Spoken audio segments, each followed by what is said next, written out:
Halo teman-teman, welcome back to my channel. Kali ini kita akan membahas ulangan harian bahasa Indonesia kelas 2 SD bab 7 yaitu tentang sayang lingkungan. Langsung saja ya teman-teman, kita ke contoh soalnya. Nomor 1, perhatikan gambar berikutnya. Di sini ada gambar bumi ya teman-teman. Di sini tertuliskan 71%. Nah, keterangannya adalah 71% permukaan bumi adalah air. Maka soalnya sebagian besar bumi adalah titik-titik. Apakah A udara, B tanah, C air? Nah, teman-teman di sini sudah ditunjukkan ya bahwa 71% dari 100% itu semuanya 71-nya adalah air. Maka sebagian besar permukaan bumi itu adalah air ya teman-teman. Jadi jawabannya yang C. Kita lanjut soal nomor 2. Perhatikan gambar berikut. Nah, di sini ada seorang anak yang sedang minum air ya teman-teman. Budi sedang minum. Budi minum air titik-titik. Apakah A asin, kemudian B manis, C tawar? Nah, yang paling tepat untuk menjawab soal nomor 2 ini bahwa air yang kita konsumsi adalah jenis air tawar. Jadi jawabannya adalah yang C. Kita lanjut ya teman-teman, soal nomor 3. Perhatikan gambar berikut. Di sini ada gambar pantai ya teman-teman. Air yang ada pada gambar adalah air titik-titik. Air laut itu yang ada di pantai itu adalah jenis air. Apakah A tawar, B manis, C asin? Nah, air laut itu rasanya asin ya teman-teman. Jadi air yang ada di laut itu adalah jenis air asin. Jadi jawabannya yang C. Kita lanjut soal nomor 4. Air sangat bermanfaat bagi manusia. Manfaat air bagi manusia antara lain titik-titik. Apakah A menyiram tanaman? Kalau menyiram tanaman itu berarti manfaat air bagi tanaman. B mandi masak. Yang mandi dan masak itu adalah manusia ya. Kemudian atau yang C, banjir. Banjir itu bukan sebuah manfaat ya teman-teman, namun itu adalah bencana. Jadi yang manfaat air bagi manusia, yang tepat itu adalah untuk mandi dan masak ya. Jadi jawabannya yang B. Kita lanjut soal nomor 5. Perhatikan gambar berikut. Nah, di sini ada seorang anak yang sedang menyiram tanaman bunga. Anis menghemat air dengan cara titik-titik. Cara kita supaya bisa menghemat air ketika menyiram tanaman itu caranya bagaimana?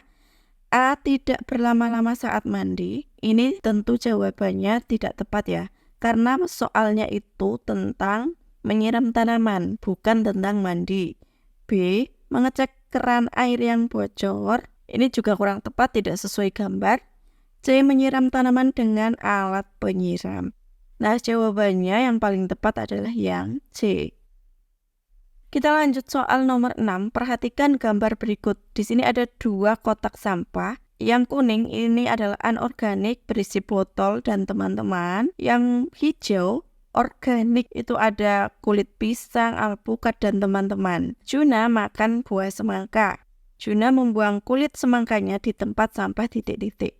Kulit semangka itu adalah organik, berasal dari tumbuh-tumbuhan. Maka dibuang di mana? Apakah A organik yang hijau ini, atau B anorganik yang kuning ini bersama botol, atau C belakang rumah? Nah, yang tepat adalah Juna membuang sampahnya di tempat sampah organik ya teman-teman. Jadi jawabannya yang A. Kita lanjut soal nomor 7. Perhatikan gambar berikut. Nah, di sini ada 1, 2, 3, 4 botol minuman yang sedang dihaluskan ini ya. Pak Guru mengajari kami cara titik-titik botol plastik. Apakah A. daur ulang, B. daur hidup, C. membuat kompos? Nah teman-teman, sampah-sampah seperti botol plastik ini bisa didaur ulang untuk menjadi barang-barang yang baru ya. Nah berarti ini Pak Guru sedang mengajari kami tentang cara mendaur ulang botol plastik ya. Jawabannya yang A. Kita lanjut soal nomor 8. Perhatikan gambar berikut. Nah, di sini ada berbagai macam sisa sayuran yang dimasukkan ke dalam sebuah wadah. Sampah organik dapat dimanfaatkan untuk membuat pupuk titik-titik. Nah, jadi teman-teman, sampah-sampah yang berasal dari tanaman, baik itu berupa sayuran, buah-buahan yang busuk, atau daun-daun kering, itu jika dipilah, kemudian disimpan, itu bisa digunakan untuk pupuk. Nah, untuk pupuk apa namanya? Nah, pupuk yang terbuat dari sisa-sisa tanaman itu dinamakan sebagai pupuk kompos. Nah, jadi jawabannya adalah yang B. Kita lanjut soal nomor 9. Berikut ini yang merupakan kalimat imbauan adalah titik-titik. Imbauan itu seperti menghimbau, menyarankan, seperti itu ya. Apakah A? Mari kita jaga kebersihan sekolah. Mari itu menunjukkan bahwa kalimat tersebut merupakan kalimat ajakan. B. Buanglah sampah pada tempatnya. Nah, ini adalah imbauan. Bagaimana dengan yang C? Kita lihat C. Ayo kita menanam 1000 pohon. Nah, ini juga merupakan kalimat ajakan ya teman-teman. Jadi satu-satunya kalimat yang merupakan imbauan ada di pilihan yang B.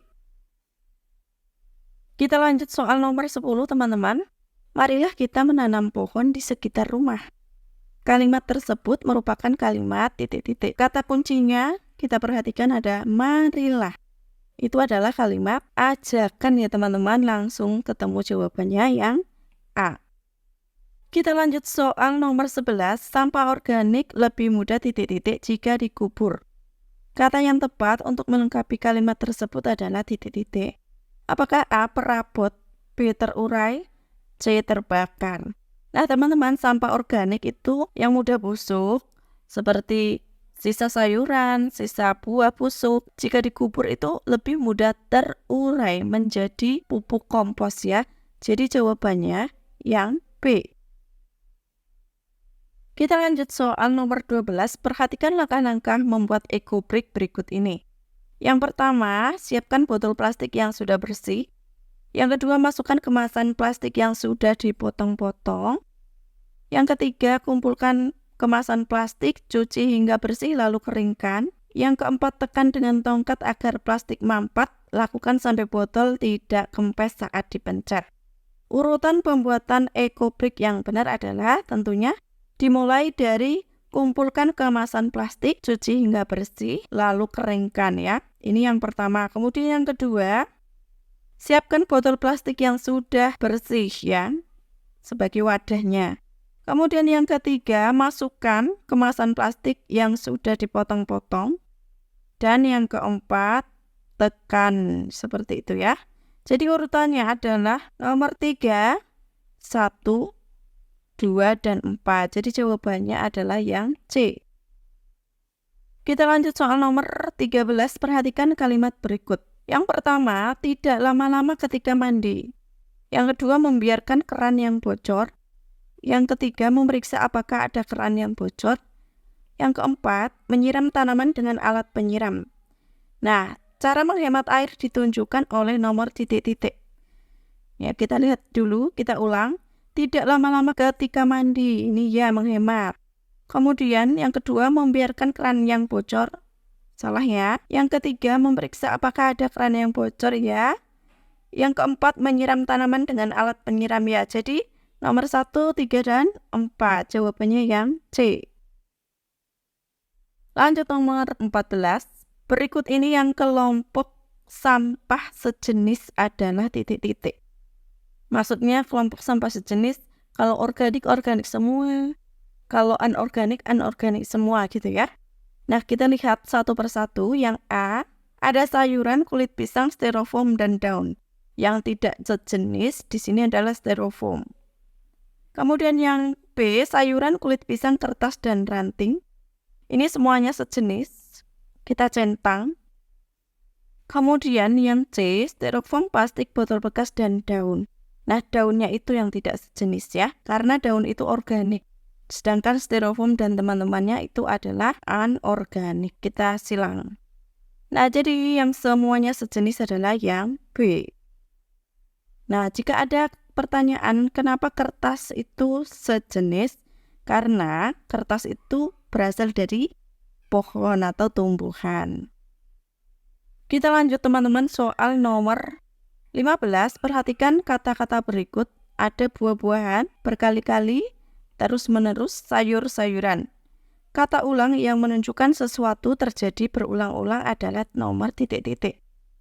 Kalau buah-buahan, itu adalah artinya bermacam-macam buah.